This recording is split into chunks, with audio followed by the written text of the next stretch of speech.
छोट्या, कामावर चाललोय, जरा थोडे पैसे दे ना. हा देतो ना. किती पाहिजे दादा?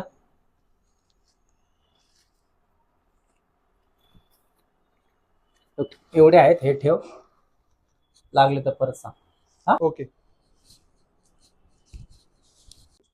हे काय तुमचा भाऊ सारखं सारखं पैसे मागतो, मोठा तरी तुमच्याकडनं मागतो.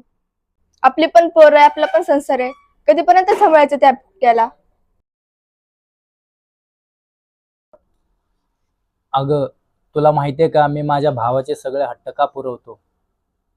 कारण आई बापाने जाताना सगळी प्रॉपर्टी, शेतीवाडी, बंगला सगळं मोठ्या भावाच्या नावावर करून गेले.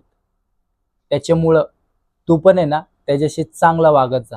कारण आपण जर त्याला हे केलं ना, आपल्याला पण घराबाहेर हाकलायला बसलाय तो. कळलं का? होय, बरं झालं मला सांगितलं. काय रे दादा, आलास कामावरून?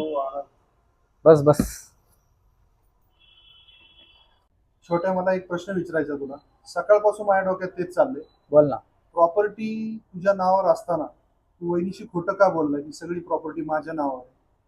अरे दादा, कसं आहे माहितीये का, जर मी तिला सांगितलं असतं ना की प्रॉपर्टी माझ्या नावावर आहे, तर तिने तुला खूप त्रास दिला असता, तुझं जगणं नको नकोसं केलं असतं. त्याच्यामुळं मी सांगितलं की प्रॉपर्टी तुझ्या नावावर आहे, की जेणेकरून ती तुला इज्जत देईन, तुला कधी त्रास देणार नाही, तुझ्या पुढं पुढं करत. आणि मला हेच हवंय. आणि महत्वाचं म्हणजे आपल्याला वेगळं राहावं लागणार नाही, आपली ताटातूट होणार.